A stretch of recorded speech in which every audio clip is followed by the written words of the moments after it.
That's it. Okay. Thank you very much.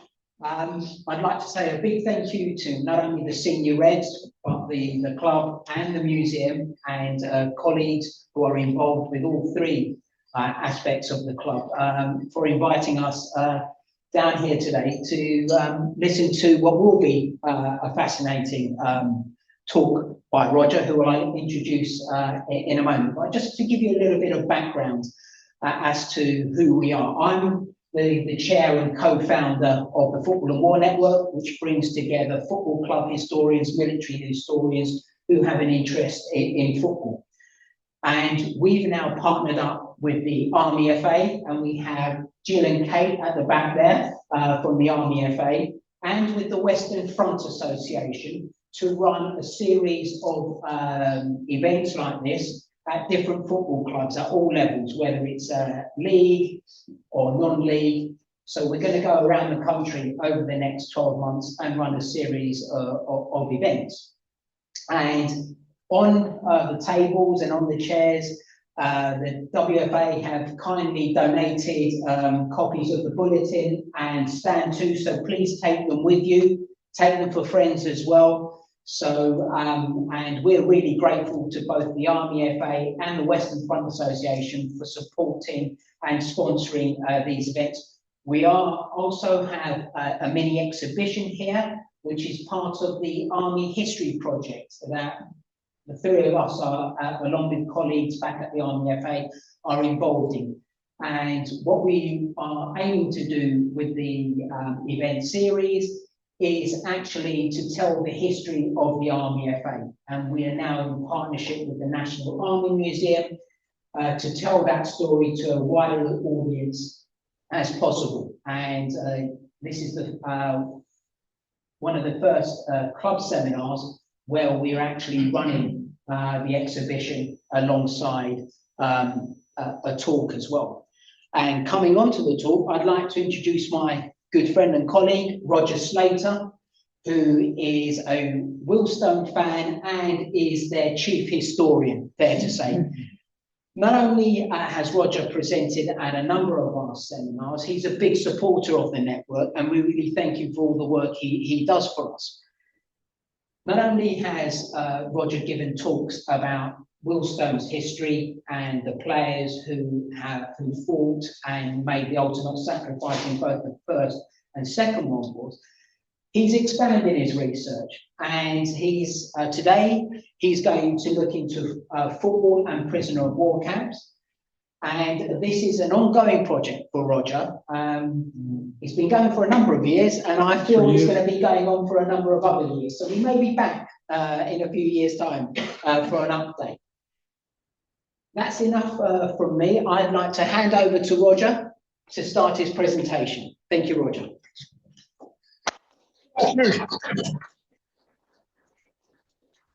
Nice build up from Alex there. Football and prisoners of war. It started because, as Alex mentioned, I researched some of my own club's players.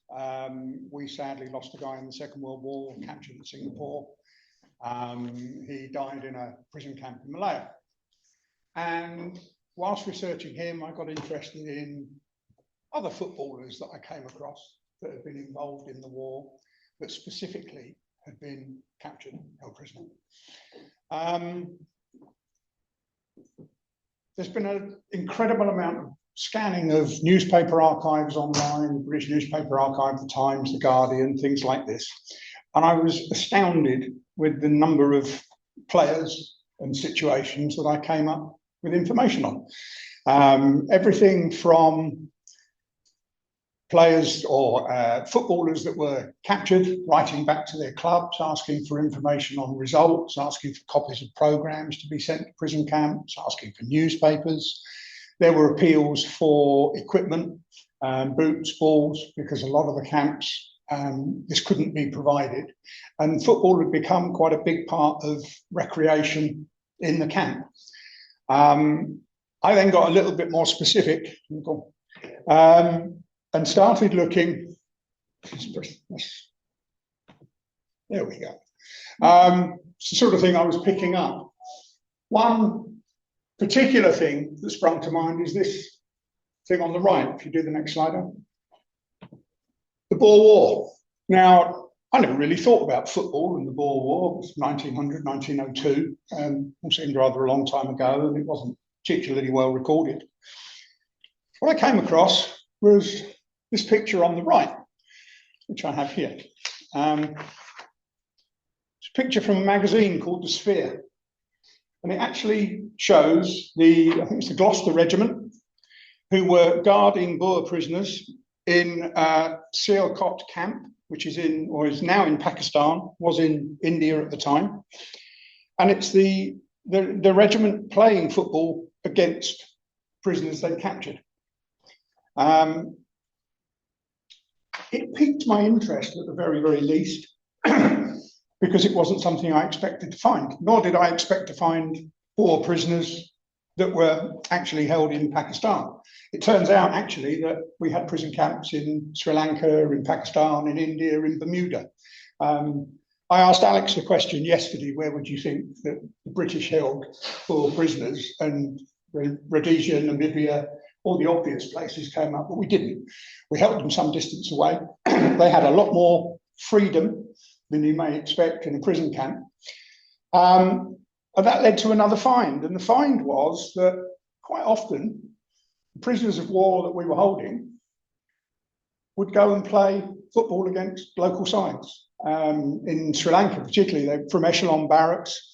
They played a lot of football in Colombo against local clubs. The Colombo, got to get the name right, I think it's the Colombo Cricket and Sporting Club, who were around at the same time. They still exist. And there is a series of games played between them and both British officers, British soldiers, and their charges, and the Boer prisoners taken off to these camps to play. It was a surprise. And then as I kept searching, I found in World War I and World War II that there were occasions when British prisoners, particularly British I was looking at the time, were bussed from one prison camp to another to play a challenge match because one commandant in a German camp thought his team were better than another commandant's side. And the way to prove it was to play the game. And it took a long time to get my head around the fact that you would have guys that they're prisoners of war in a camp, you put them on a bus, you drive them 50, 60, 70 miles to play a football match, basically to polish someone's ego, and then drive them back. But it did happen. I started noting all these bits of information alongside a list of players that I came across. I was looking at all levels of football, from literally from firm sides to junior football, senior football, Indian internationals. So anywhere I saw a reference in the press cuttings, and I bought a few that you can have a browse through, I just made a note of the name and all the details I could find. Very quick search of some military records and the newspaper archives again, because there wasn't actually a list. Well, you won't be able to read that because I'm stood next to it and can hardly read it. And what I've got here is about 10 pages. And each block, each line is a different person from the First and Second World War. My list is currently sitting at about 240, 250 people from various clubs. These are pre-war players that were identified, pre-both wars, that were identified.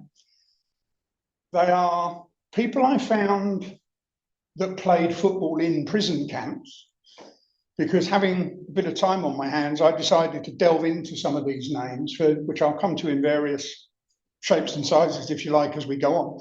But I've actually now got on that list post-war footballers. So people who were captured in one of the wars, spent the war in a prison camp. It may, in some cases, have started their football career. In one case I'll come to, it was certainly the highlight of a man's football career. But I actually had to revise this presentation on Monday because I was doing some work on it, and I was just reading through, and something tripped that I'd seen something in a newspaper that I hadn't mentioned, so I went away and found it, and I added about another 5 names to the list on Monday morning. So what we're coming to now, Harold Taylor. I have here a programme from the prisoner of war camp, Stalag 4, on June the 10th, 1944, the cup final. Match played between Liverpool and Newport. I won it in an auction. I'd found an auction site online, set some links so that information would be, sorry, leave that one for a second. Information would be sent through to me if something came up in an auction. And I got a one-liner, a programme, a shield, a cigarette case and a medal relating to Harold Spud Taylor, formerly of Grimsby Town as a POW. And the timing was perfect. It's the sort of thing I was looking at. I put a bid in it and I won. What came along about a fortnight later, excuse me, was not only the programme, the runners-up shield presented to Liverpool in the Observer Cup in Stalag 4. The shield had with it a cigarette case engraved to Liverpool. You won't see it up close, but all the team names are engraved on the back. And a separate medal, which was also made of tin from the Jakobstal prison camp. Harold Taylor was a runner-up in another competition. This was before he moved into Stalag 4. And I thought that's interesting. You don't expect to see prisoner of war material like this too often. What I've subsequently found out is the tin and the shield are made from the metal that was part of the tins, part of the carriage and the case from a Red Cross first aid parcel. They had the ability in the camp and the skills to make what is really quite a presentable little shield. What was more amazing is that Harold Taylor had bought it back and it stayed in his family until the auction. Go on to the next slide. If it works. This is why I've got Alex to press the button so I don't get the blame. No, one too far. Come back one. There we go. Look on the inside of the programme. I have all the players' names, I have the speakers, I have the people at the cabaret and the dinner in the evening. But I have no real information, no initials, until I zoom in. I love other people's laptops. There we go. I know where to touch it now. So I started to look at those signatures. I blew them up. About as big as they are on the screen there, except it was on a PC in front of me. Made a note of all the names, another list, all the initials, back into Forces War records, back into old football archives, see if I could identify anyone else there that was actually a player. There are a few. I started with Harry Taylor. Once I knew his name was Harry and H. Taylor. The search for him wasn't exactly successful, as I found absolutely nothing on the first pass. But the internet is a wonderful place. And I started searching specifically Lincolnshire newspapers, because I knew with the Grimsby connection, that's where he was going to be. I found one match report. It was actually in the Lincolnshire Standard and Boston Guardian, April 1948, so post-war. And they gave a team lineup for the Grimsby Town Reserves to play a match. And Harold Taylor is listed in the lineup as playing previously for Immingham on Easter Monday against Grimsby. So I had the link. I knew it was a Grimsby man. I knew he played for Immingham. I also found he played for Boston. At the same time, I contacted the auction house. And I said to them, could you please pass on my details to the vendor of the items? I'd like to find out a little bit more, see if they can tell me anything. Didn't genuinely expect to hear anything back, but sent the email. Back to the 25 names. I started to get a little bit more specific about the searches. I started looking for people that at that time would probably have been between 18 and 35. Average age of a soldier during the Second World War, towards the end of the war, therefore the likely age of the prisoners. I knew that obviously the Ruhleben League in World War I knew about Bert Trautmann, a German prisoner that stayed on in Britain. But I figured I might find some detail against some of those people. So out of the 25 names that I could clearly identify off of that programme, I found 21. I identified them on the prisoner of war records, a couple I identified on football records. 3 others of the 25, I had options where I had 2 or 3 names that they could possibly have been. 5 of those prisoners have post Second World War careers at the upper end of amateur or the lower end of professional football. I'm not going to name them, I'm not going to get too specific about them because a lot of the military information about them is still hidden under the 100-year rule, so I can't actually detail as much as I'd like. But while I was searching, I came across an online prisoner of war database for Stalag 4B, a Friends Association. I went through their online records, their Wartime Memories project I've used. That told me Stalag 4B was one of the largest prisoner of war camps in the Second World War. It was located in Mulberg in Saxony. Whilst on the Wartime Memories project, 3 of those names that I could assign to a family through ancestry.co.uk, 3 of those people had left messages on the Wartime Memories project, so descendants of the people in the programme. I've emailed them. As yet, I haven't had a reply, but I'll email them again. I don't tend to give up on things. I just have a very large and ever-growing things to do list, and it's go back and try again, basically. On the Stalag 4B Friends Association website, there's also an archive of pictures. And one of the pictures I found, this one, a guy called Uchtman, a Dutch prisoner, had smuggled in a camera. And there's about 20, 25 pictures, various scenes around the camp, including this one titled A Cup Final in Stalag 4B. Now, alongside that picture, to do the next slide, I found, this is a small printout, representative soccer from Stalag 4B. It's a list of matches. Doesn't include the hut matches that we all know about, that we hear where huts played their own soccer leagues throughout. It's purely representative matches, 1943 and 1944. So we've got RAF v the Transit 11, we've got the North v the South, we've got the British v the French, Scotland v England, everything you'd expect. There's French Serbia versus British 11. The good thing is, on this list, as you'll see up there, every match has a list of names. Next to the list of names is the team that they represented in their hut. So I was able to pin people down through that. Some of the better players have played in 3 or 4 sides. There's a goalkeeper up there called Arm Moss. He did have a later career. He was the Newport County goalkeeper in Harry Taylor's cup final. On the wall, he's playing for the professionals, for London, for England, and for the South.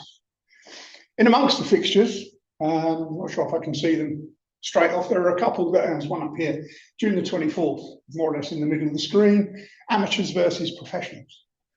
So I'm guessing they had to be pre-war amateur footballers against pre-war professional footballers, or at least people associated with professional clubs. That research goes on.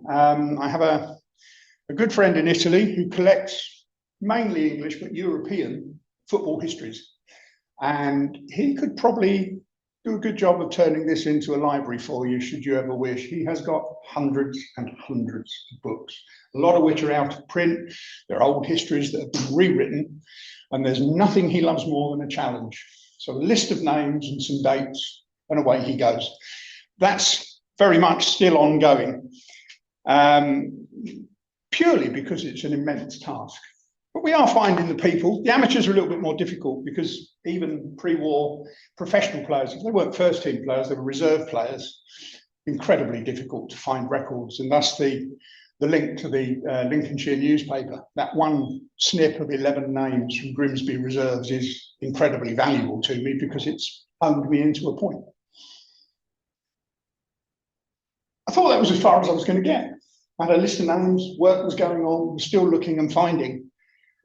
And then on the 2nd of March, 2022, Alex did mention I've been doing this a while. I got an email from a guy called Andrew Collins, who was the vendor he had sold these items through the auction that I bought. He sent me a couple of things on Harold Taylor. Harold was his uncle, so I got a copy of his obituary. I got his cricket record because he was quite an accomplished cricketer when he got back from the war. But they didn't know too much more about him because he'd married into the family. What Andrew could tell me was much more about Warrant Officer Leslie W. Collins, RAF, who was his grandfather. His father, who was captured by the Germans on 25th of July 1941. I'll just read you a little bit of the email that he sent. My father was very meticulous in his time as a prisoner of war. He recorded different things, but mainly the sports results within the camp in his wartime log. Dad was an accomplished cricketer and always said that one of his finest sporting achievements was representing England in the test matches played within the camps against other countries. Each barracks formed football teams and were named after the top English sides at the time. Dad played for Wolverhampton Wanderers in Barrack 43, and there were league and cup matches. It's ironic I've been a Wolves fan for over 50 years. The last line, I've attached some of the records my father kept on the scores and matches of the football and cricket games for your interest. What he sent me, I printed out. It's up here, wartime log. Book was presented by the YMCA to British prisoners, really to give them a means of recording what they did. I have a certificate from Gulag Luft stating that it's Collins's book. I have the map that he drew himself of where he was shot down and the 9 prison camps he was transferred backwards and forwards to across Germany. And then a list of people in the camp that he befriended that were shot down, where they were shot down, and then where he moved to. And then we come to the results. 1942 season's results and the Dean's Trophy, and they played some friendlies. We've got Arsenal, Chelsea, Derby County, Stoke, Birmingham. The appearance record for the season, the goal scorers. And so it goes on. I'll leave this up if you want to come and have a look at the end, it'll be on the table. But it pinned Leslie Collins down for me as well. So I now had 2 people that I could link. That makes the ancestry search much easier because I've got 2 branches of the family. Harry and Leslie were both repatriated in 1945 and they returned home. Harry married into the family in 1948. The 2 guys, Leslie and Harry, married sisters. That was what brought the 2 families together.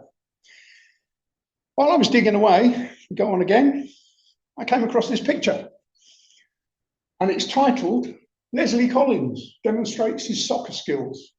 Photograph taken from the prisoner of war diary of Company Sergeant Major Matt McLaren and the guy who posted it online, Chris Moscrop. I sent that to the family because it was a picture of their father they never had.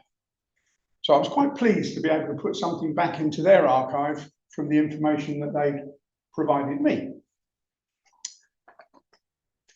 So, what else happened?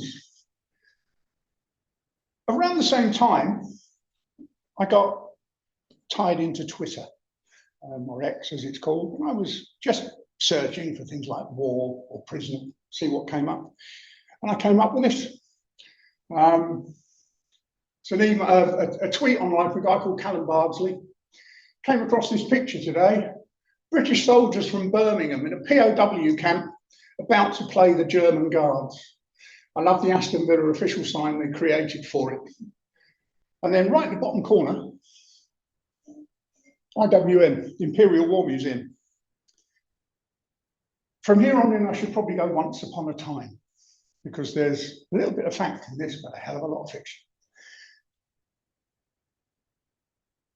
The fact is indeed an Aston Villa team. It says so on the sign.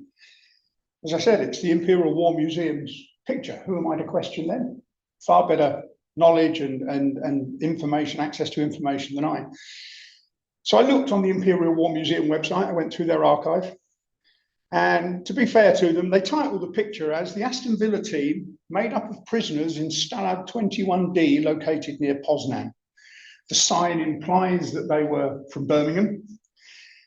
And the picture is credited to the German official photographer. I contacted Callum Bardsley.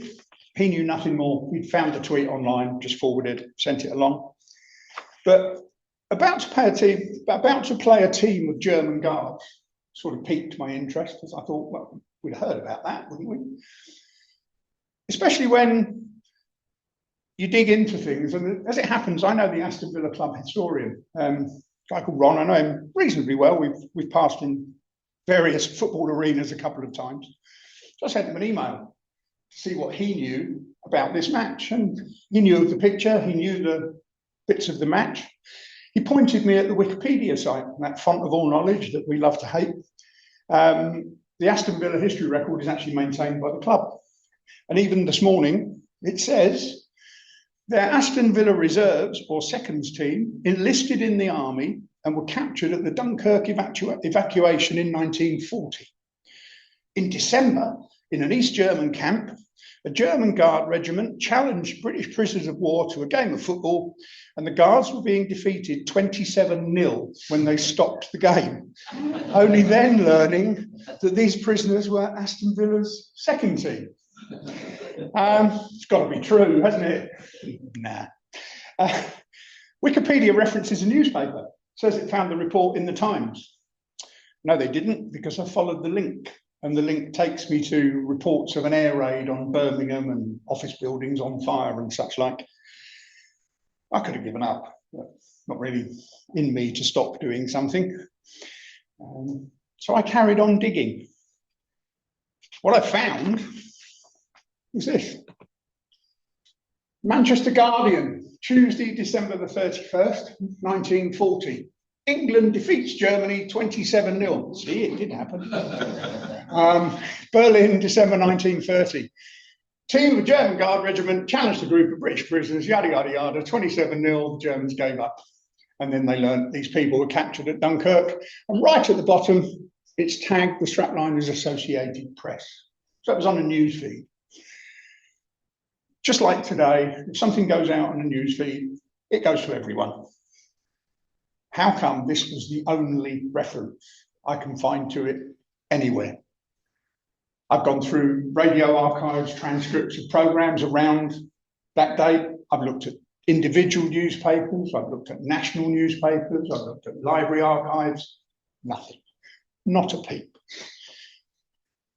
So, another problem then. How do I prove or disprove it?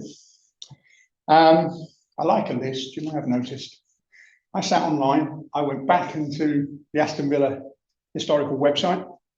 Absolutely anything that referenced a reserve team player from 1935 to 1940, they were on the list. Names, initials, appearances, whatever I could find out.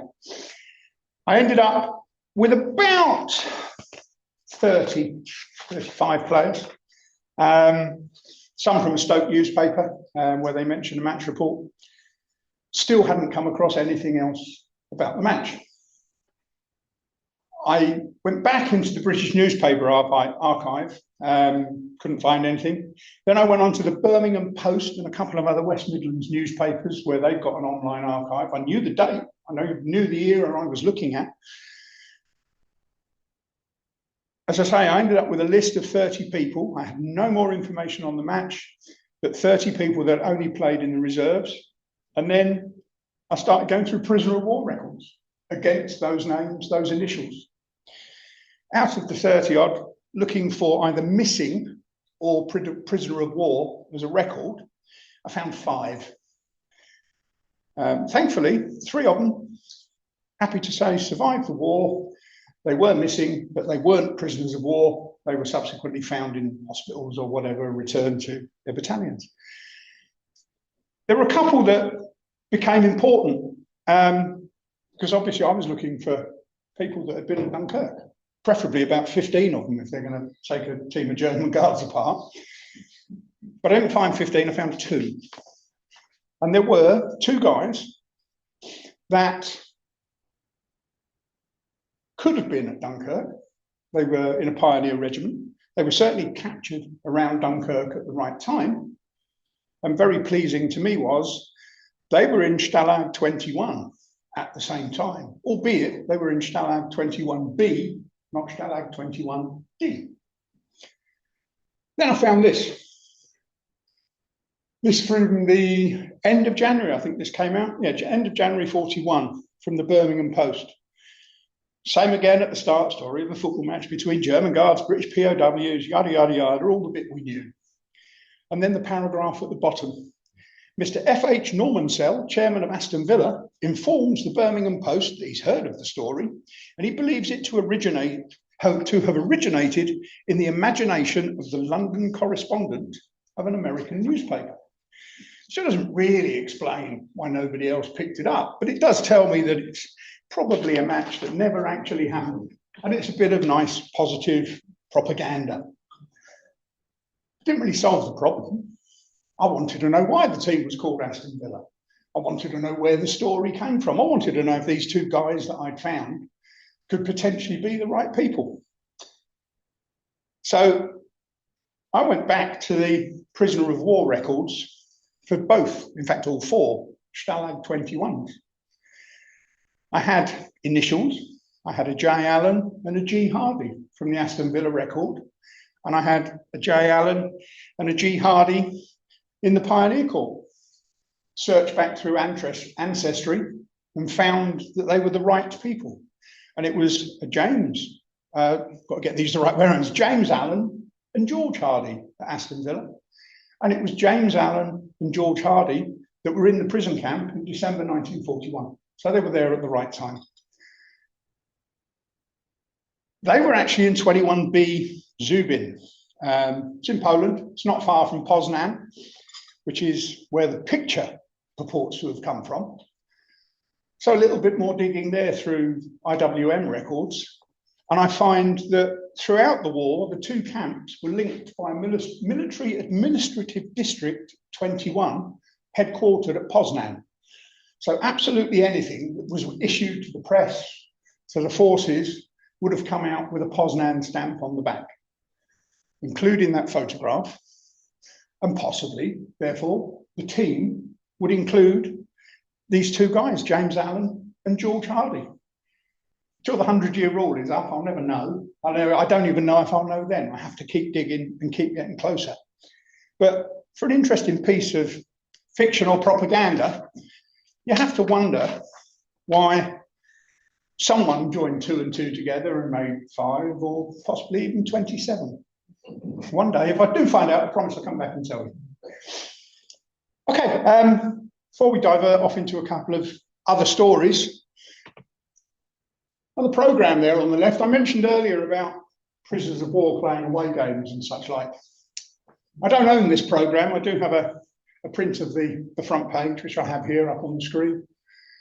VOBA Occupation Champions versus the Continental 11. It's played in Guernsey. VOBA had won the Occupation League in Guernsey under German authority. The Continental 11, looking, and it's a very early search, I haven't gone into this in any great depth yet, but that Continental 11 is made up basically of German internees that were going to be shipped over to Guernsey to play a football match and then shipped back. The Belgian guy in the middle, centre half, I suppose he was in those days, Verstraete. It's actually one word in the real world, not the split name that they got. Martins on the right wing is actually Martinez. And I think I've been able to identify those two as pre-war players. The Spanish are interesting. They were mainly escapees from the Spanish Civil War. They were Republicans that left Spain when Franco took over, ensconced themselves in the south of France, only for France to be invaded and come under German military rule. And some joined the resistance, some were just put into prison camps, many were moved up to Mauthausen in Austria, a concentration camp. And whilst researching their records, oh yeah, one other thing, just before we go, see the very bottom line? It's a lucky number programme. So we've got an occupied team against a team of prisoners of war. What the hell is the lucky prize? Who knows? Back to the story. So I'll do Mr. Ducombe in first. I've looked through, as I say, most of the players. El Ducombe, centre forward for the Guernsey team. Went on to have a career. Post-war, joined Tottenham Hotspur. Played a total of 134 goals and 308 appearances for Tottenham.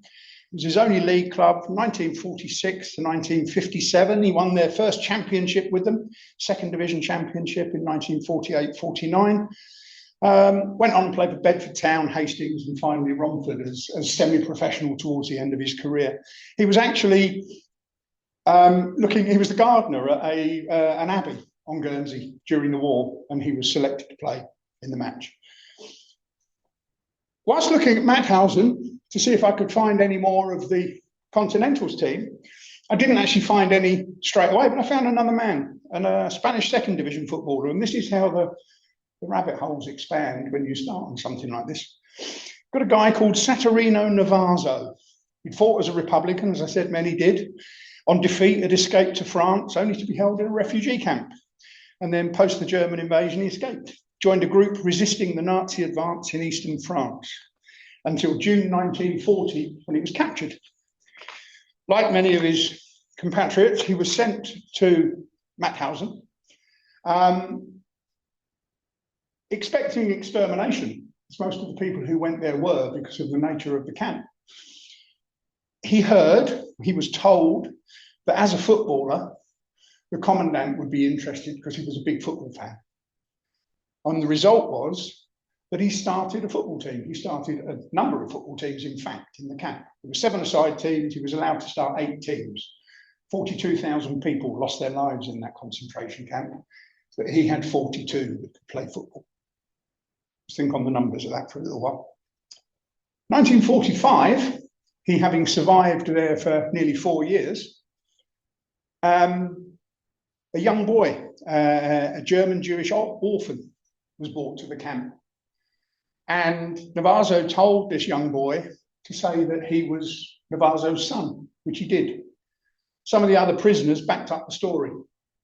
And I guess towards the end of the war, it was enough that the German guards believed it, and they let the boy and Navazo stay alive and stay together in the camp. 1946, they've both been released. They were released into France. The adoption was legally formalised. Navazo became the adopted father of the young boy. And they went on to spend their life, or part of their lives, together in France and later in Spain. I don't know if you're very big into the French entertainment industry, but that young boy was Siegfried Meer, who went on to find fame as a singer and entertainer in France during the 50s and 60s. As I said, there's no list of all these people. So it's very much finding names, finding a story about them. The ones I'm telling you about obviously have got something a little bit more interesting and got captured, sat in a prison camp, went home. And in the First World War, if we move on, Walter Kimberley, pictured there in his kit. He was the first, or as far as I can make out, he is the first footballer to have been captured in World War I. He had joined the Coldstream Guards in 1904 as a private in the reserves, continued his amateur football career. 1906, signed for Aston Villa, the first division, scored in his debut in 1908, scored the only goal in a victory over Arsenal. Makes most people smile, me included. By 1912, he joined suddenly Coventry City, where he was still playing when war broke out. He was about to join Warsaw, but he never actually went through because as a reserve on the outbreak of war, he was immediately called up. He was immediately mobilised. He went over to France with the British Expeditionary Force right at the beginning of the war, so probably around the 9th or 10th of August, something of that ilk. He was moved into the 1st Battalion of the Coldstream Guards, and within a matter of days, he was promoted to Lance Corporal. Straight into action. He was taken prisoner at Maubeuge in France, near the Belgian border on the 9th of September 1914, so within a month of the start of the war. The thing that makes his record interesting is the document on the left, and it's a report made by the Committee on the Treatment of British Prisoners of War before the Armistice, and it remains a live document in the National Archive today. It's about 900 pages of it, and it seems that in the first few months of the war, what we can only believe is a neutral group were sent around prison camps, and they interviewed prisoners that were in the camps, wrote their stories down word for word, referred it back to the British government so that they could appeal through the Red Cross if there was poor treatment, good treatment, whatever else, to try and make the situation better for the prisoners. And Walter's record stands. I've got some extracts. It tells a very good story of how he was captured. And I'll read the first little bit. So I was taken prisoner at Maubeuge when the French surrendered. I was here with a British detachment made up of all sorts of regiments. I'd been a flanker and got lost altogether. I found my way to Maubeuge, reported myself to Quartermaster Law of the 12th Lancers. I left the next day to try and get to Beauvais. I fell on the road, wringing wet with dysentery, and this is the 22nd of August. I was taken back to Maubeuge by a French cart. I stayed in hospital there for 2 days. Then I reported at the barracks to a Captain Fitzgerald of the 18th Royal Irish. On the 2nd of September, we went out to dig trenches at Asver. On the 5th, we went out to Asver again. The next morning, we were in action there. We retired down the road. I took 2 wounded men down to the ambulance and was threatened to be shot by a French officer. He told me to go back to the line again. I returned to the detachment coming up to the left of the position. We were in the night before. We were up again in action. When all the ammunition had run out, Captain Fitzgerald said, "The pluckiest of you stay here while I go back and tell the general we must retire." I never saw him come back. When we all saw men had ceased firing, we shouted, "Run for it." We got back to the main Maubeuge road where we saw Captain Fitzgerald again. He told us to scatter and do the best we could for ourselves, as the white flag would soon be hoisted. We tried to get into the fort, but we could not. We got put up for the night, 5 of us, in a village. Next morning, we tried to get away to Haumont, and it continues. Tells us then that he was marched to Kilvilly on the way to Germany.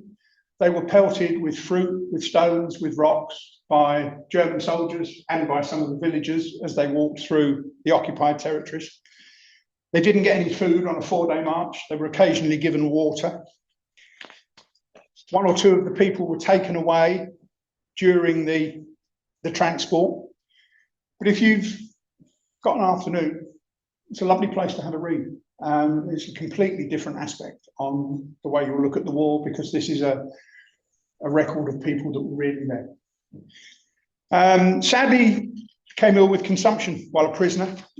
He was repatriated in 1917, but died shortly afterwards. And the people of Coventry held a exhibition match with former soldiers and the local side to raise money for his family. He left 2 sons and a wife with no means of support. Thankfully, they did live on for a good few years. I mentioned Rublin, Steve Bloomer, Fred Pendham, many others there, and one I'll come to later that was an Exeter man. But alongside that, we have Norman Gowdy. Completely different type of story. Dowding was a reserve team centre forward with Sunderland, and he was also a railway clerk on the North Eastern Railway. Unconcerned when war broke out, he was a Congregationalist, and his religious beliefs meant that he would not serve in the forces. He would not carry arms under any circumstance. So he chose not to volunteer, carried on playing for Sunderland for 2 years, carried on working for the railway. And then in early 1916, conscription was introduced, and he was almost immediately called up. His faith was such that he wasn't allowed to serve. It just couldn't enter his mind, his arena. He applied for exemption from military service, but he only got granted, in common with many others, he was only granted status as a non-combatant. So he would have had to serve as a stretcher bearer, possibly a cook, something of that ilk without carrying arms. But he chose not to do that either.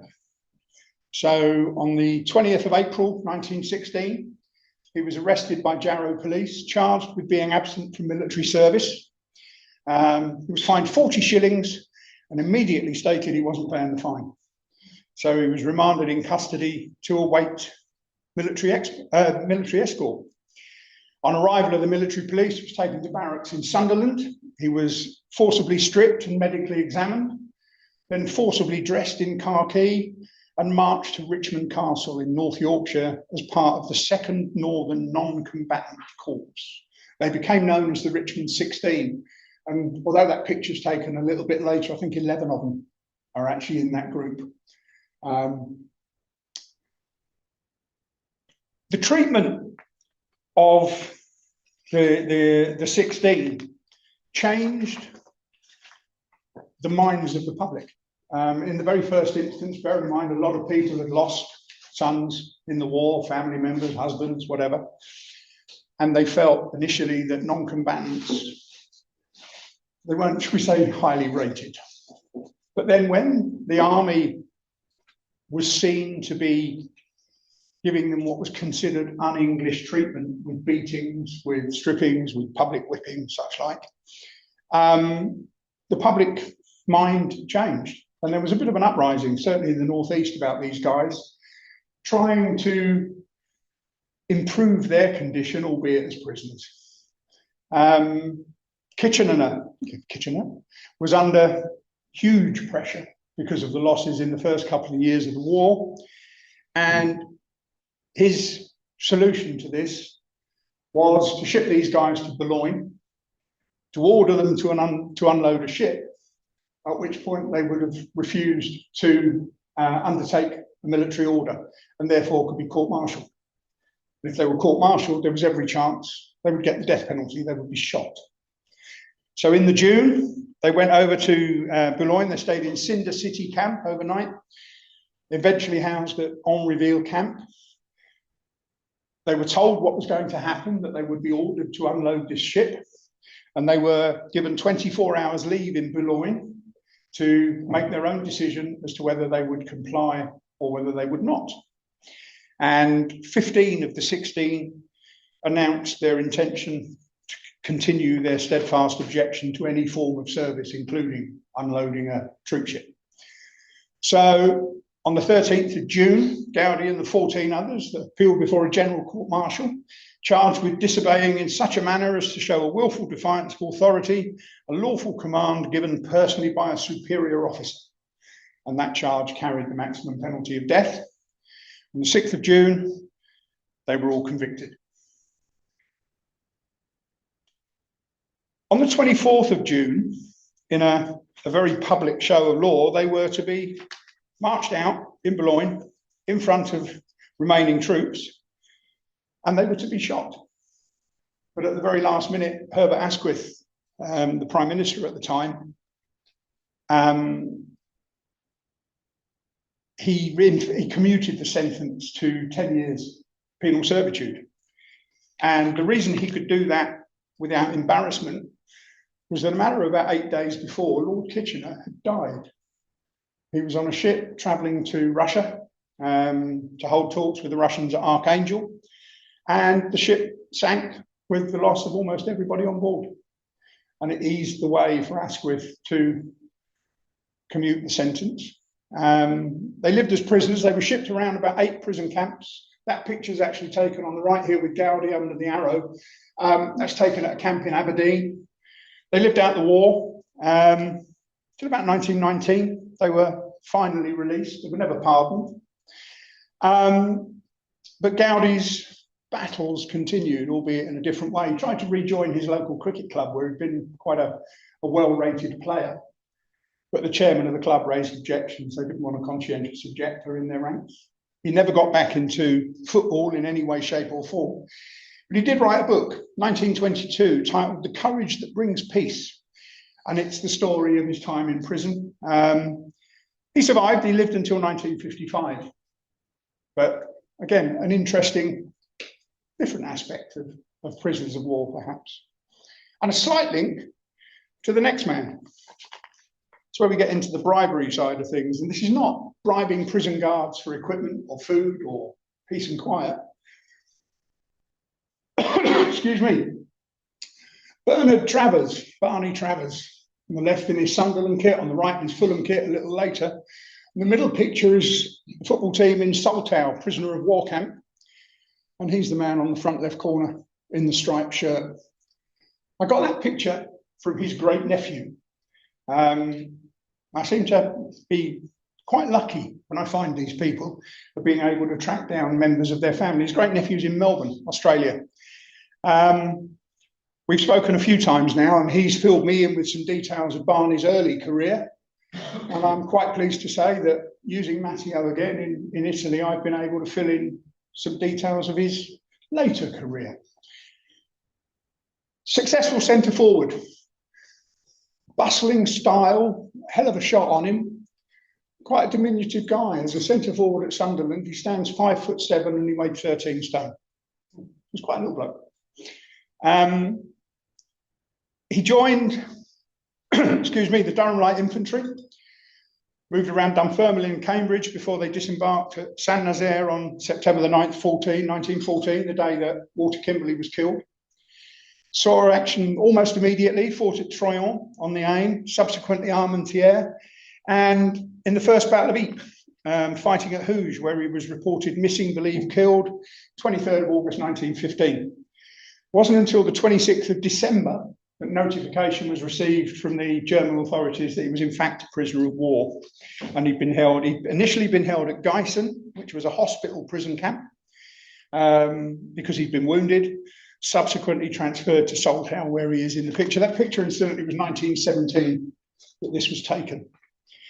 He remained a prisoner until the 20th of January 1919, and pre-war he'd played for local clubs. He played for Newhampton Colliery at the time of the outbreak of war. He also played football, military football, for the 2nd Durham Light Infantry. Post-war, he did slightly better. He'd done his best as a prisoner. He caused some amusement in the camps that he was at because he asked to be woken up an hour before all the other prisoners so he could train by himself for an hour to keep fit. And that was to the great amusement of the guards, but it was allowed to happen. It meant when he got back to the Northeast in 1919, he was actually quite fit. He was in pretty good nick.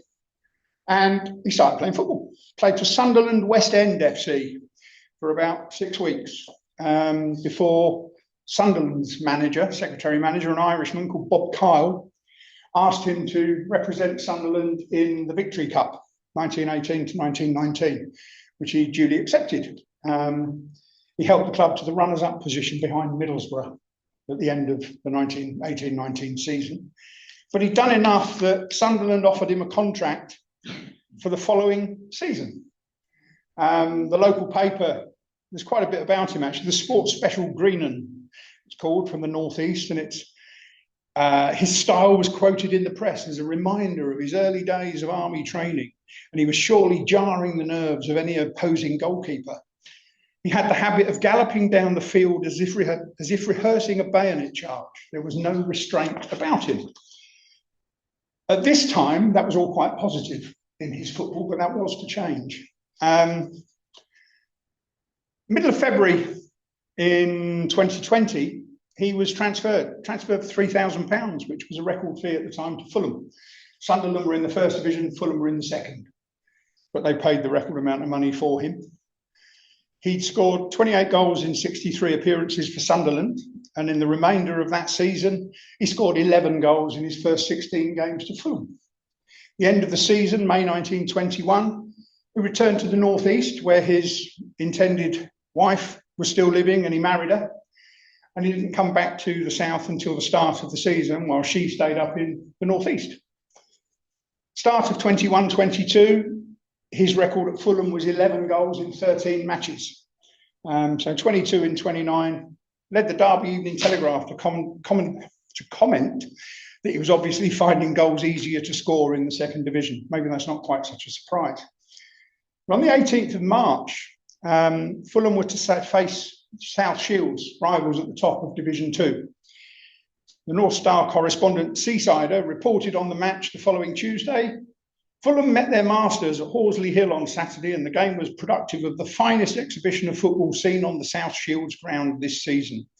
It seemed as if the Seasiders could do nothing wrong. From the first kick of the match, they took charge of the game, and their forwards, playing with perfect understanding and consummate skill, completely overwhelmed the Fulham defenders, who for 3 parts of the game never had an idle moment. It was a resounding win in terms of the League Championship battle for that season, but a couple of days later, rumours were spreading about the game, and someone had tried to fix the match in the terms of the day to square the result. The result, or the allegation, was that a Fulham player had offered money of some £20 to the South Shields left back, Alf Maitland, to throw the game. And the Fulham player rumoured to be involved was Barney Travers. He admitted he travelled to the northeast a few days before the match, but never actually told anyone why, which seemed to compound his guilt.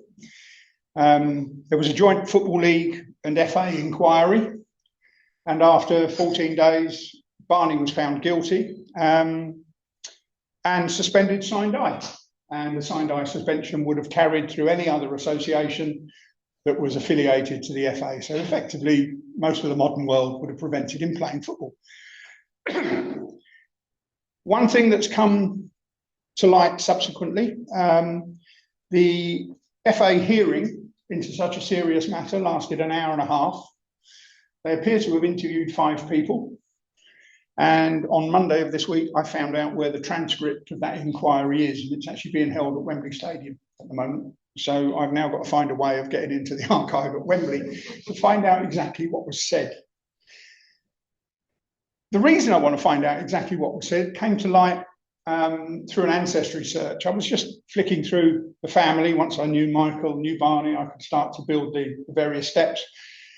And I noticed Barney's son had been born 3 days before the South Shields match in Sunderland, Tyne and Wear, where he attended the birth.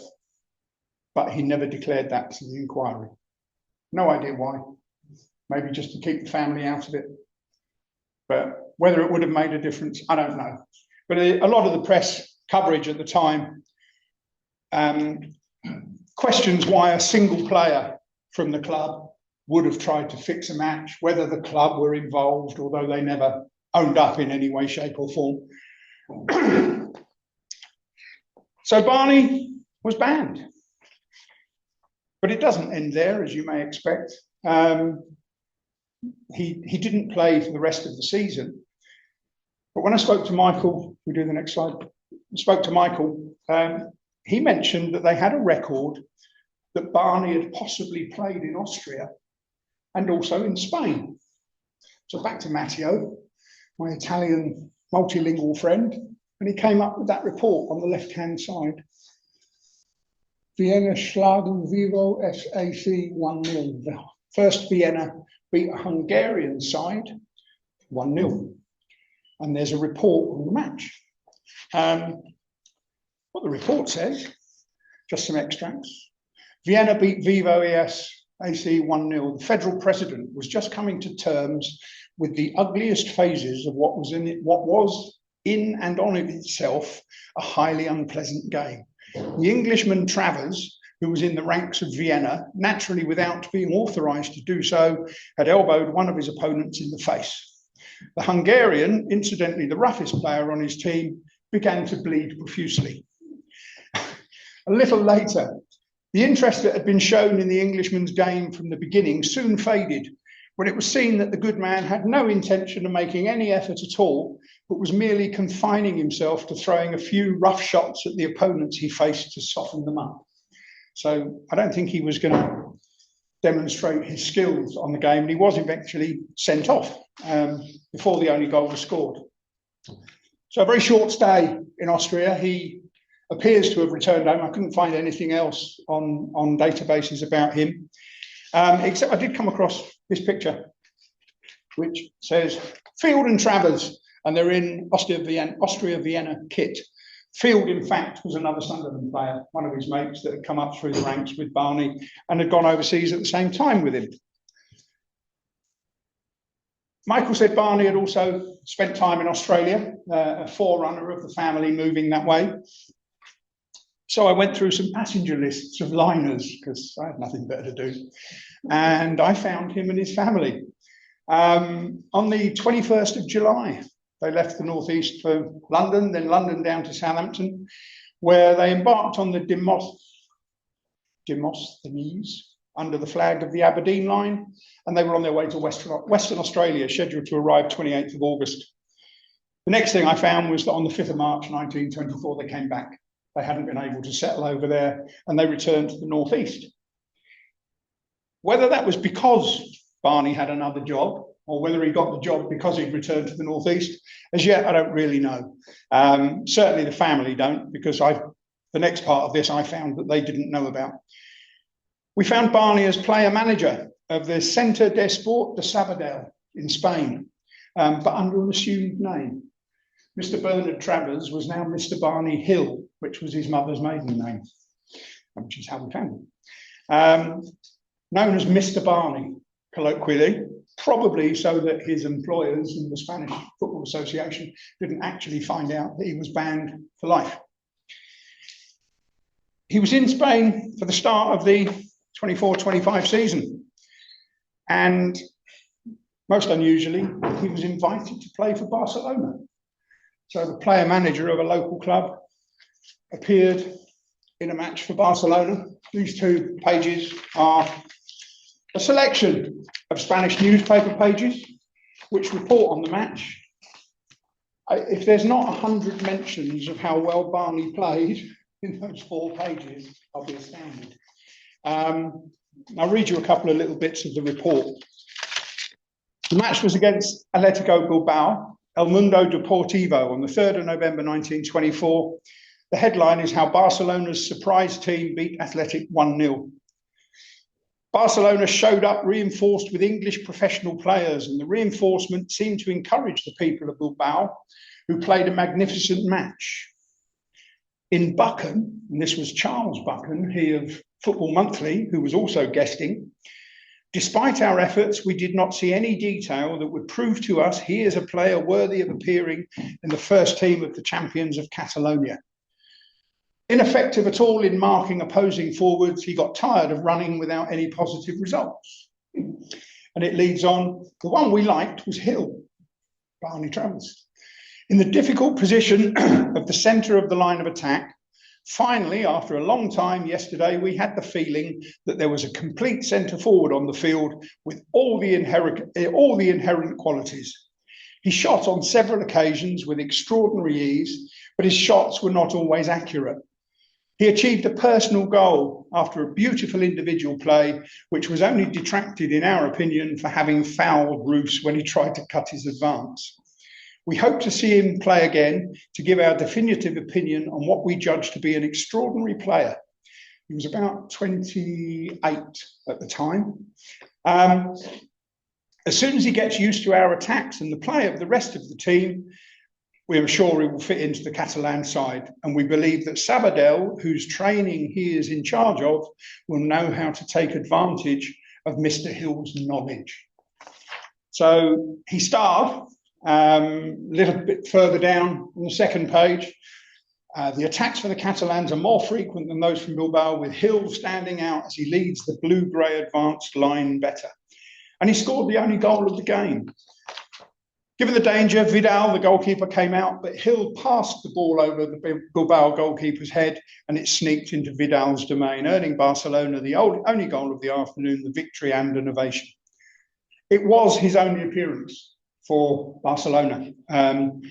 He does appear later that season. There are 1 or 2 reports of him playing for Sabadell, seemed to continue his goal-scoring record, but at the end of the season, he returned to Sunderland and opened a greengrocer's.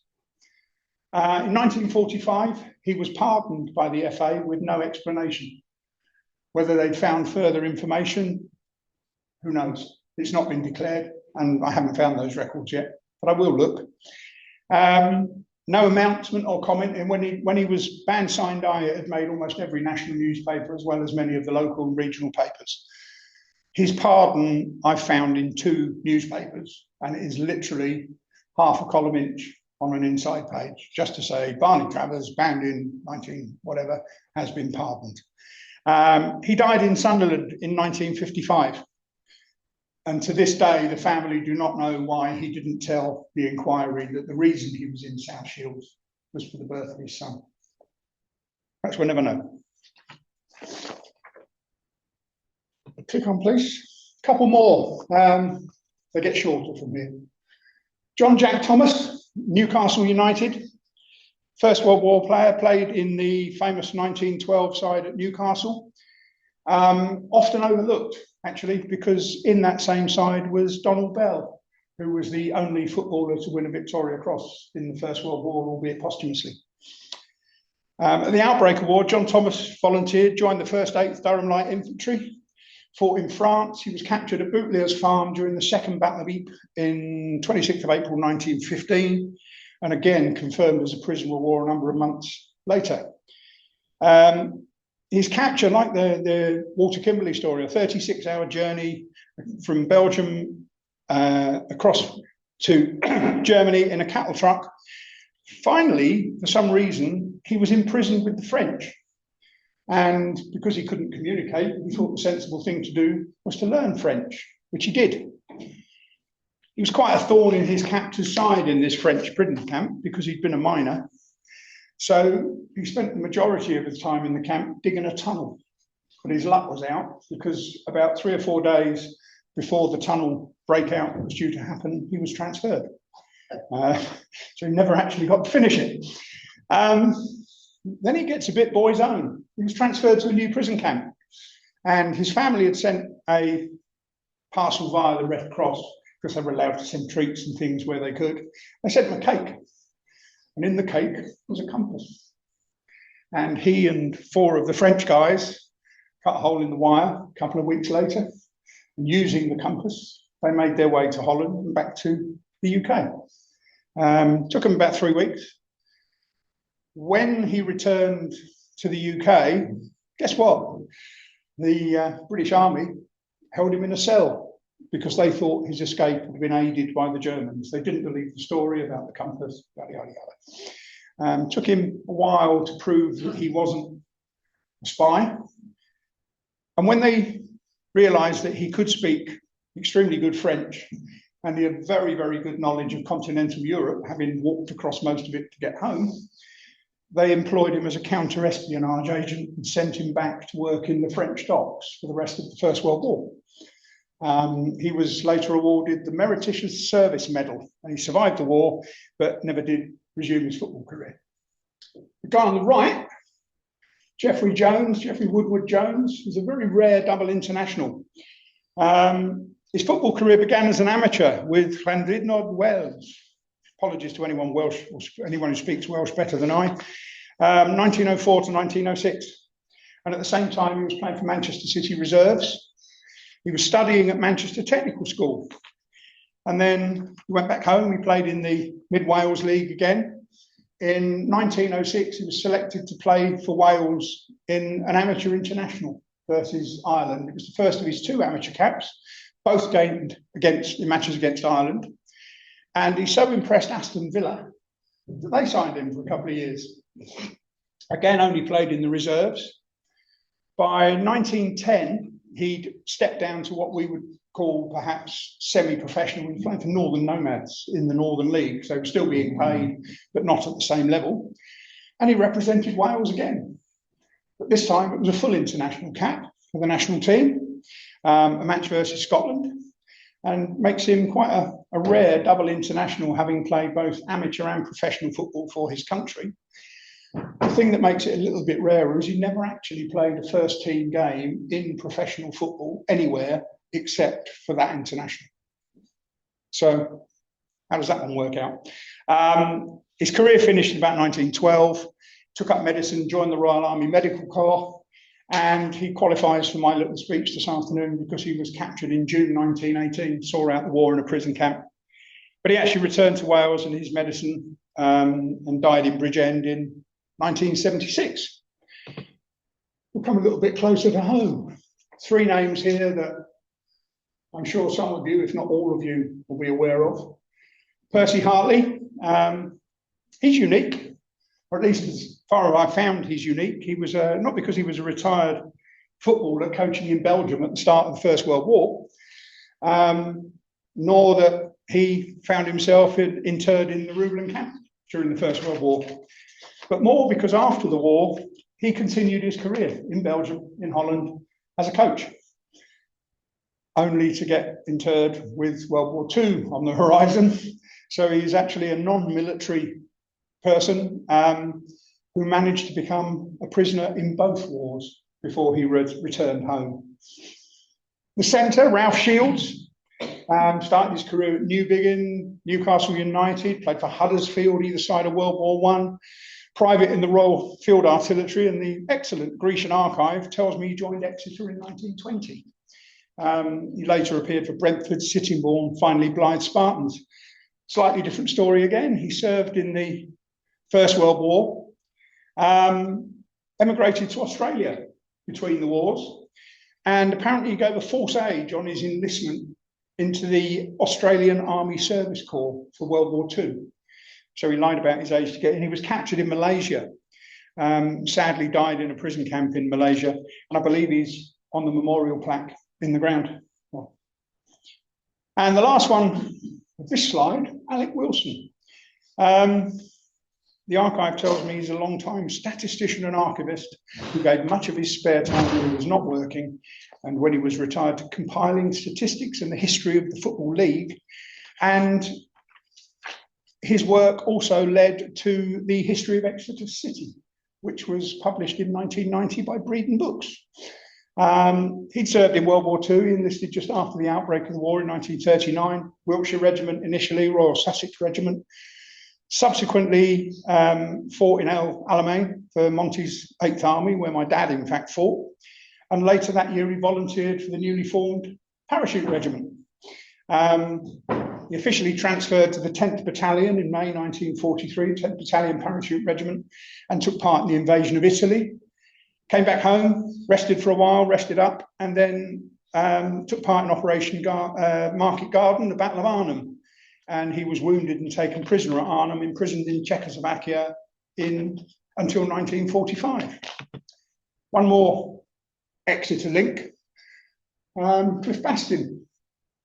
Interesting story. Cliff Bastin, professional footballers of that level were rarely forced into service, and those that did join up tended to be in the home services, the sort of the dad's armies, the ARP, the fire watchers and such like.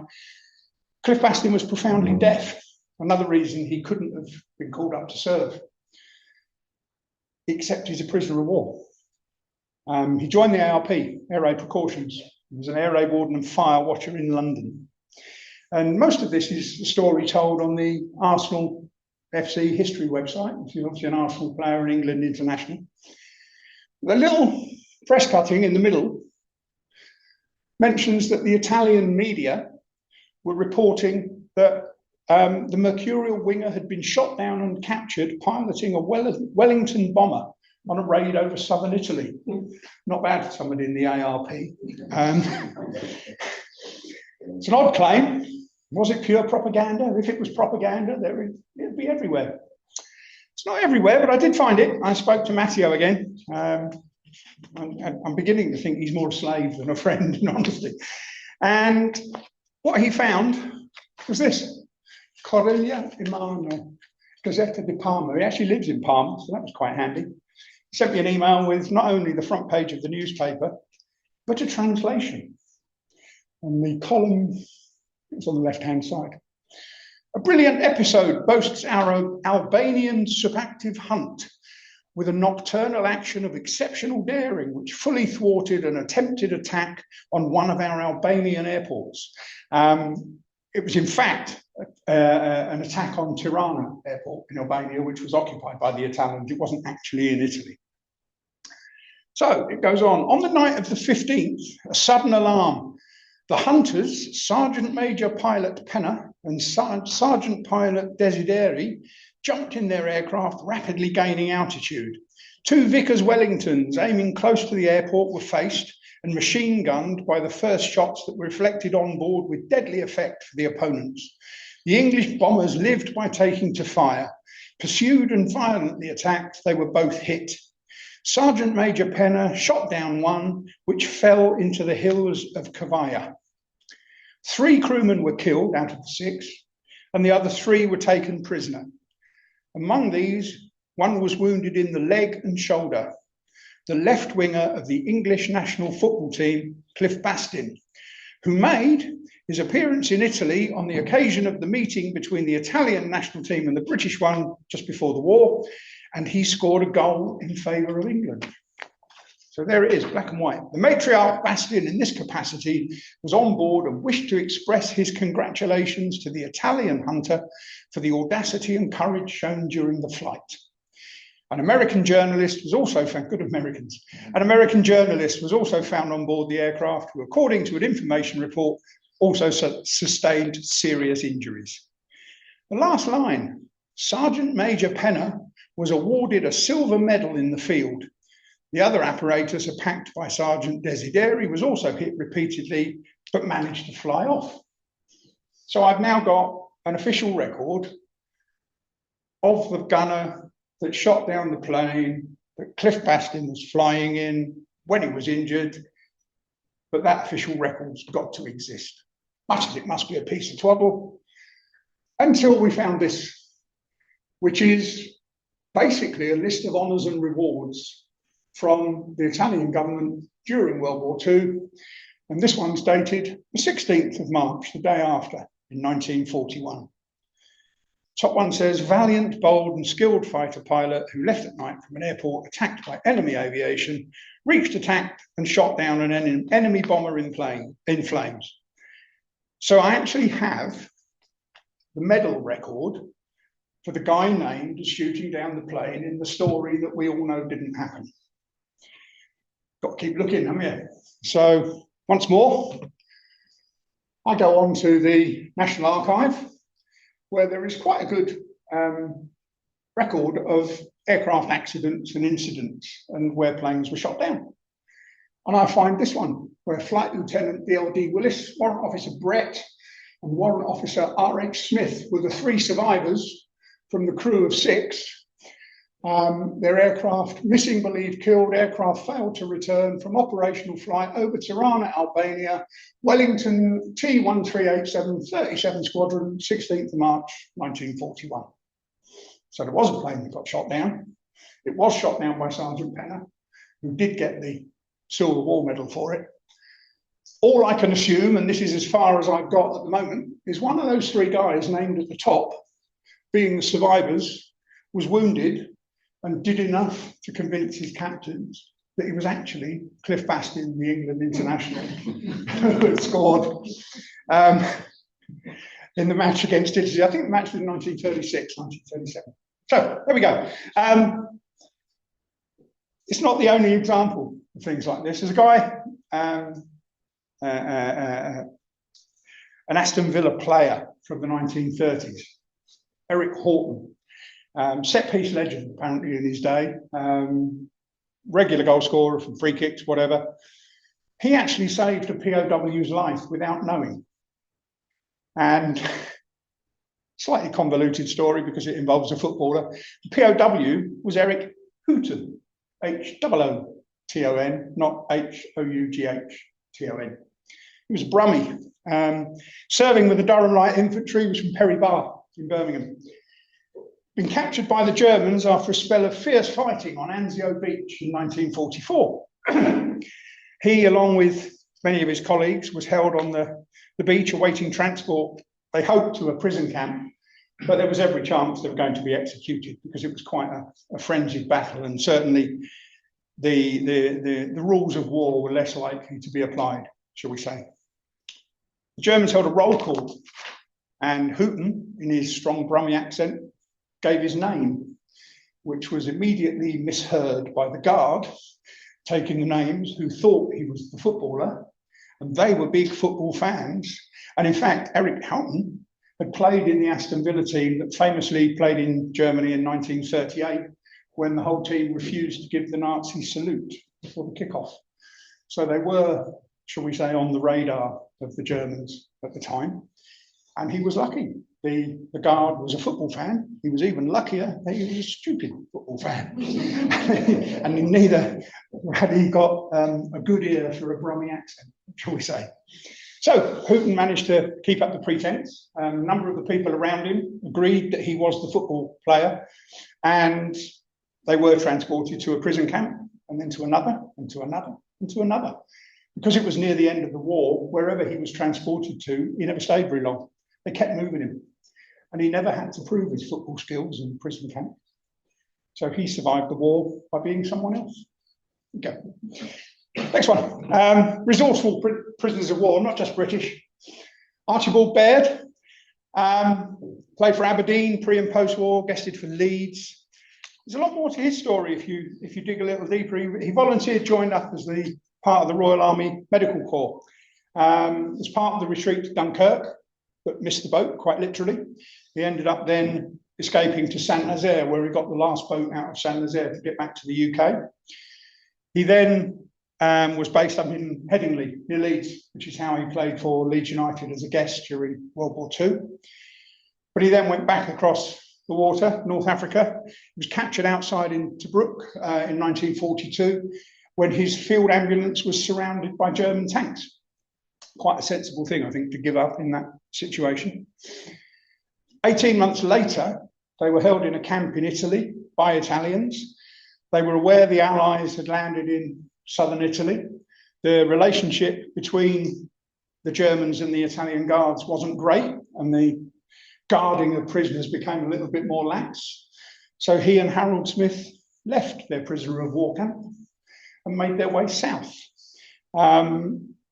I don't think they realised quite how far south they intended to go. I believe they were in Rimini, in a camp near Rimini, whilst the Allies had literally invaded right at the bottom of the foot of Italy. Hiding by day and night, they lived off the land. They were helped on their way by Italian civilians, sympathetic Italian civilians. And in fact, one family, the Pilottis, who risked execution, sheltered Baird for 4 months over the winter. Whilst there, he learned Italian, and by the end of the 4-month stay, he was able to pass himself off as the son of the family when the Germans came knocking at the door. They did escape. They got back to the UK, and he rejoined the service, was demobbed in 1945. Julian de Rij, second one, born in Luxembourg, Portuguese and Italian parents, pre-war French international goalkeeper. He was defending the British retreat to Dunkirk, fighting the Germans to hold up the German press so that the Brits could escape when he was captured, excuse me. Put in a prison camp, stayed there 3 weeks, and he too went home. A Frenchman in France, he found travel across country, even under German rule, quite simple. He returned to his home. He went back to his pre-war football club, Red Star Olympique, and carried on playing for them throughout the war until he was transferred to Lille, subsequently Montpellier, where he retired as a player in 1954. But he too had simply walked out of the prison camp and made his way back. Not wishing to leave the Germans out, Alex Einstrager, young lad. He was 12 at the outbreak of war, a youth footballer with Hamburg. By the time he was 16, the German forces were such that he was enlisted, given a rifle, and he was defending an airbase in Holland when he was captured by the Allies. Taken prisoner, sent to the UK. He was taken prisoner at the airfield at Breda, actually. Transported to a prison camp in Ashford, Kent. But in November 1944, he escaped and basically made his way to the coast. He realised there was absolutely no way he was going to get across the channel as a young boy with no English, as far as we know. It was also very cold. So he made probably a wise decision. He walked back to the prison camp and asked to be allowed back in, which they did. They let him back in, very kind. What they also did was transfer him to a camp at Herne Bay, where he took part in football in the camp, because it wasn't exclusively a British thing. Germans were quite happy to play football in the prison camp as well. The guards of the camp realised quite how good a player he was, and they had an important match coming up against Herne Bay Football Club. So they picked him and put him on the team bus, and they took him to the football match, and he played, and he scored a hat-trick. He was an outstanding player on the day. They put him back in the bus. They took him back to the prison camp, and they locked him up till the end of the war. But by this time, he had learned English. He quite liked playing football in England, and he became, I believe, he became the first German prisoner of war to play for a British club as a remaining prisoner of war at the end of the war. He beat Troutman by about 6 months.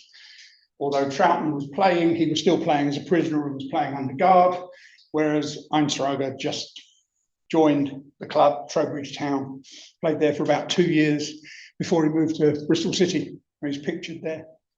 Played for Bristol City for about 3 or 4 years. There are a couple of others, actually. There's a couple that played amateur football up in the north, but not really much to say about those at the moment. Final one on the screen, Anthony Galecki, Polish. Played for LSK Lodz for 15 years till he was called up in 1939. Joined the Polish army, defending his country. Another one captured in the September.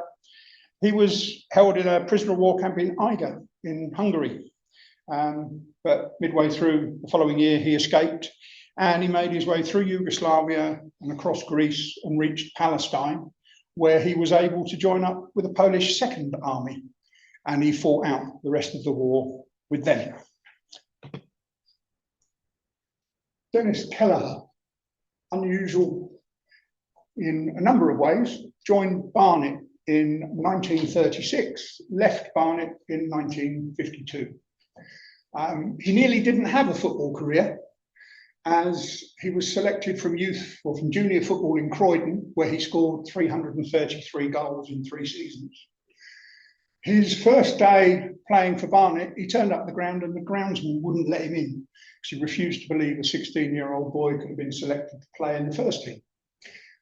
He did, in fact, get in. He did, in fact, staff the club up until the war, when he joined, as I turn the page, tell you.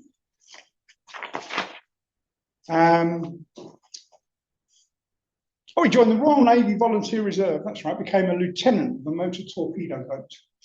And he too was captured near Tobruk when the boat was sunk. He was held in a camp in Italy, Camp 35 at Certosa di Padua Monastery near Salerno. And then he got transferred to Offlag 5A in Weisenberg, from where in February 1944, he and an RAF pilot called Stuart Campbell escaped. They cut a hole in the wire, they put on the blue overcoats that they'd made over their uniforms, they walked out through a hole in the fence. They had rudimentary German, they had forged papers, but both were sufficient when challenged by German soldiers, when challenged by the police. They passed the examination, they made their way to Lübeck, where they're known to have spent the evening in a bar. Not sure it would have been top of my list halfway through an escape, but there you go. They eventually made their way to Bremen, managed to get aboard a Swedish cargo ship, bound for Stockholm. 5 days at sea, they reached Sweden. 2 weeks later, Kelleher walked into his parents' house in Croydon and allegedly said, "Hello all, how's the war?" 22 days after he'd escaped from prison. It was a Thursday. Guess what he did on the Saturday? Turned out for Barnet, Hearts and Middlesex League match against Grays Athletic. Barnet won 3-2. He scored 2 of the goals. Suddenly back in to the old routine straight away. He got a military MBE for his escape exploits. He's also famous football-wise. He was the only player from the Republic of Ireland selected for the Great Britain squad in the 1948 Olympics. One more story before you all fall asleep and throw things at me. Again, a little bit unusual. SV Hamburg, league champions, 1928. Third from the left in the back row, Jakob Halvorsen, Norwegian. Centre front row with what appears to be suspiciously white legs is Otto Harder. Both part of the Hamburg team for a number of years. They were on opposite sides in 1923 when Norway played an international in Hamburg against Germany. Harder's team winning 1-0. When Halvorsen retired as a player in 1933, he was waiting on Hamburg station to go back. He was getting a train, he was going back to Norway. And Otto Harder appeared, running down the platform, rushed up to say goodbye to his teammate and friend. The situation changed a little. 3 years later, Halvorsen had led the Norwegian national side to a bronze medal in the Olympics. That was 1936. And he'd masterminded a 2-0 quarter-final victory over the hosts, Germany, despite everyone thinking the Germans would win in a breeze, as they'd beaten Luxembourg 9-0 in the previous round. Hitler was at the match. He left early, less than impressed, is perhaps a nice way of putting it. Pre-game, once again, Halvorsen refused to do the Nazi salute, so he stood firmly with his hands by his side. Match went through. 4 years later, 1940, Germany invaded Norway. Aside from taking over the country, they wanted to run the Norwegian FA, by which time Halvorsen was actually not only the international team manager, but he was the chairman of the Norwegian FA. He was also very quickly embroiled in the Norwegian resistance movement. When the Germans wanted to put the swastika, shall we say, all over the Norwegian Cup final of that year, he stood up in protest. He won the protest, so the Germans took their places in the VIP box, but without the flags, without the banners. He'd become, by then, a major part of an underground sports organisation that was doing everything it possibly could to undermine anything the Nazis were doing in Norway. Sabotaging events. They would even put sand and salt on ice rinks to try and melt them so that sporting events sponsored by the Germans couldn't happen, things like this. And then in 1942, the Nazis searched a small basement in Oslo where they found Halvorsen's resistance operation. They had a printing press, they were circulating BBC News reports, they were circulating information from the British government amongst the resistance in support of the efforts to stop the Nazis. Halvorsen was imprisoned, arrested and imprisoned under Nazi guard in Norway, lasted there 12 months.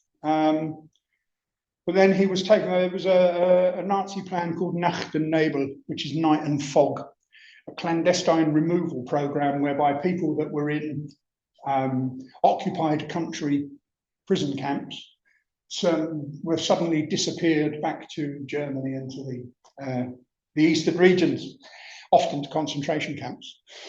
Halvorsen found himself in Natzweiler, in the annexed east of France.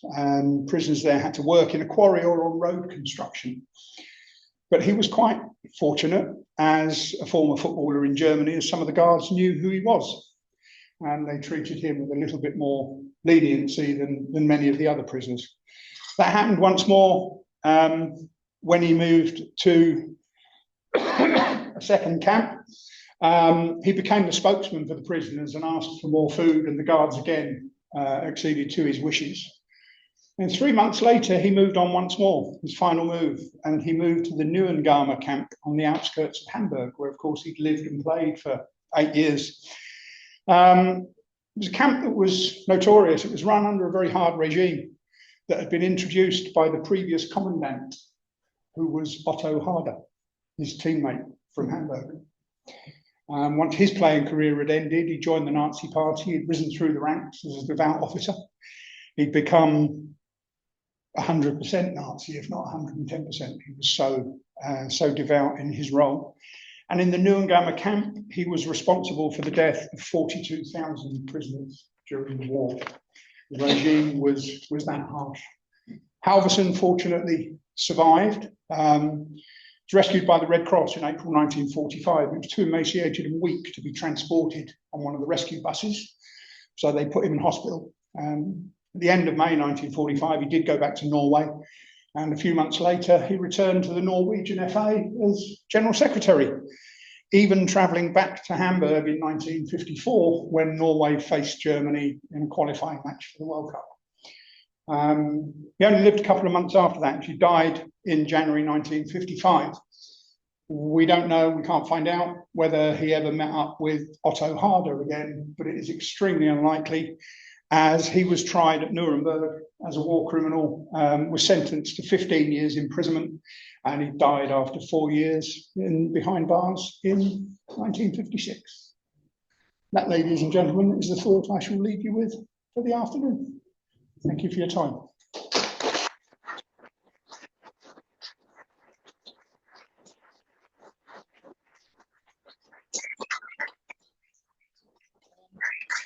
You want to come up and have a look through some of the bits and pieces I've got on the table, some press cuttings, loads of pictures of German prisoner of war football and prisoners in camps, the programme, the shield.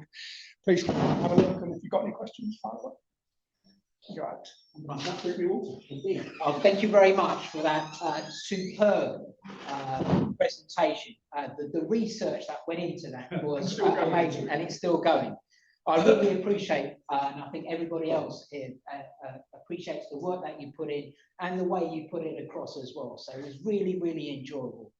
As Roger said, if anybody's got any questions, please ask them. And if you want to come up and look at the artifacts and then ask questions, Roger will stay for a little while. He's not running away.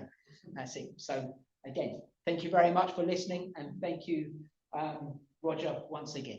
Thank you. Any questions? Yeah, can I just thank Roger for mentioning the Grecian archive and giving us a reference?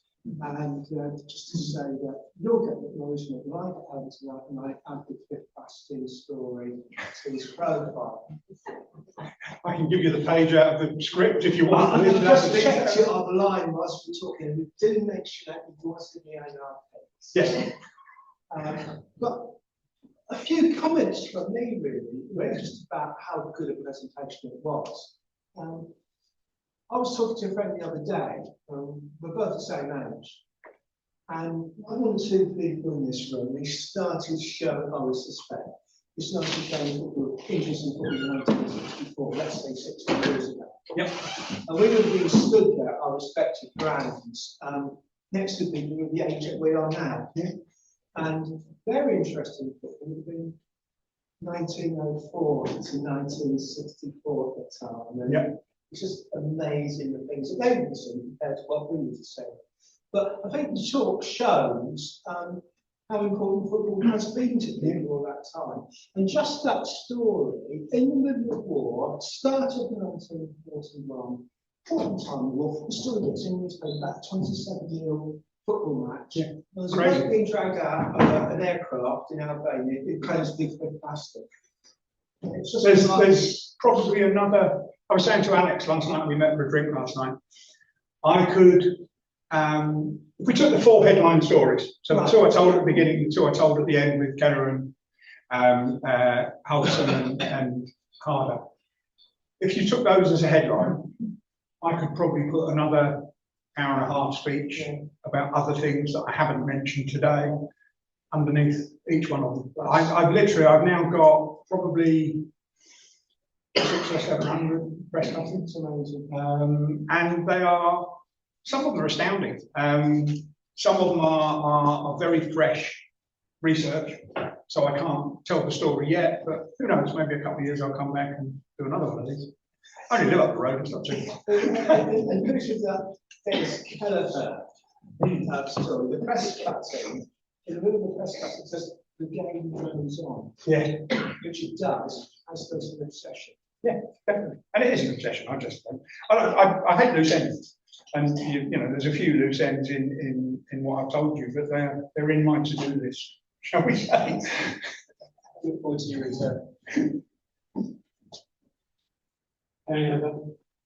No, but I'd just like to say that, I mean, for someone who, for the last 15 years, spent a lot of winter times when it's wet and horrible in family history research, and you know the amount of probing and dead ends you find, I was just gobsmacked at the amount of time that you've spent over how long going in and finding all this, but keep dead ends everywhere, I expect. Yes, but I don't like dead ends, so I'll try and find another way around. I mean, I'll give you an example. So I've got subscriptions to American Military History site, the National Archive, Ancestry.co, Forces War Records, myheritage.com.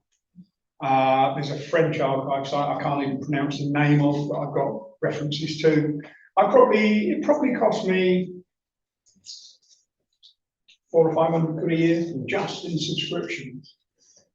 And I can go online at 6 o'clock in the morning and still be sitting there at midnight just chasing a track. It's not unusual. I've got screens on my PC, and the wife will come in with a cup of coffee and realise that I've got 15 different websites open, and I'm flicking backwards and forwards trying to cross-check information. And it's fun. It's brain food. The Forces War record, though, I've come across.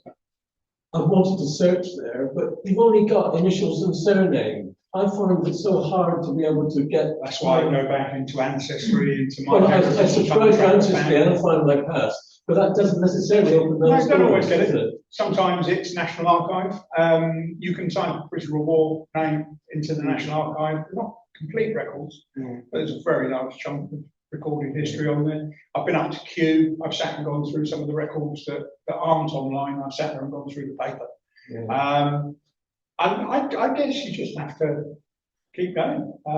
There is no quick fix button. I guess if there was, we'd all do it. And I wouldn't be here because you all know all this stuff.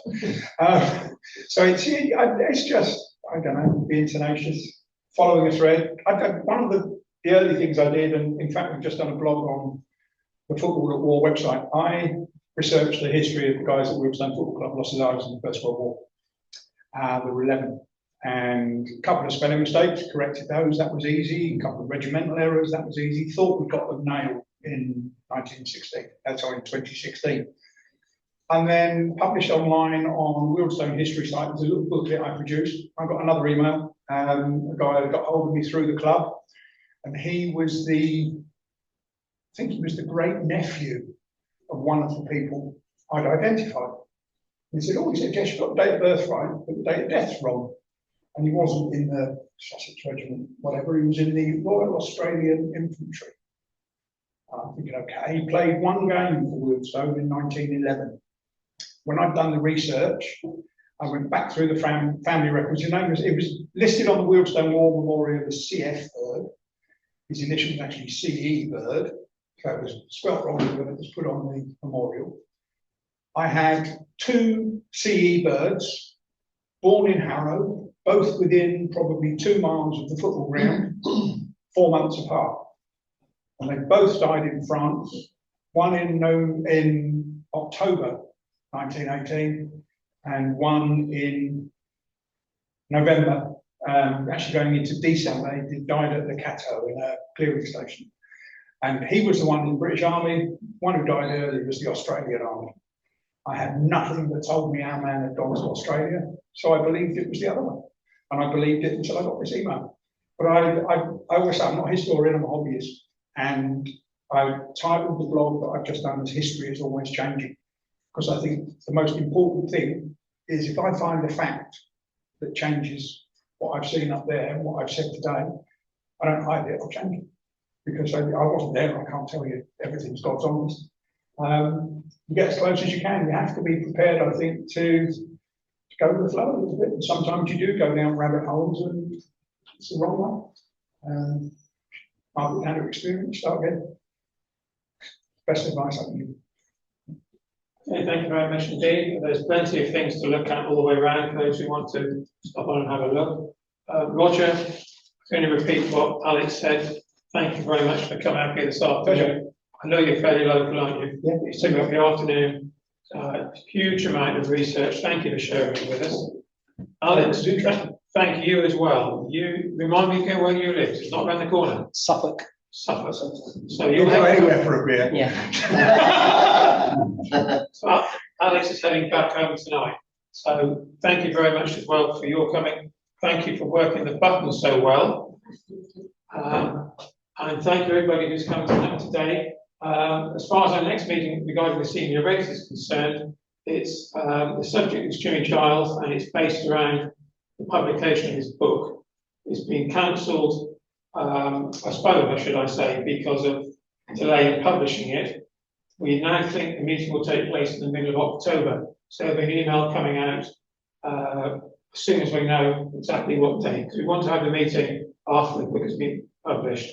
And Jim will be here with some of his former colleagues and friends, possibly even some on screen as well. So we can turn it into quite a good event, but keep an eye open for that. Anybody who isn't a member of the Senior Race Group here would like to join, I do just by chance have membership forms with me this afternoon. The membership fee is the grand total of £5 for the season. And it's good value. It's always a heck. And it's always more. I'm glad they're picking on you, not me. Thank you all very much again for coming this afternoon. Please take your time to wish you have a look around and have a safe journey home. Thank you very much. Thanks all.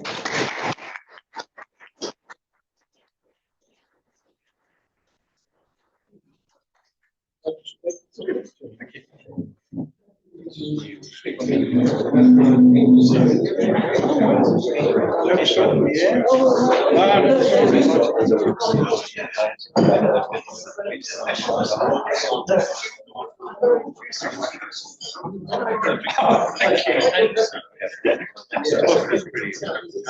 actually enjoyed that. Yeah, I know the story. I've got to click through the story on this.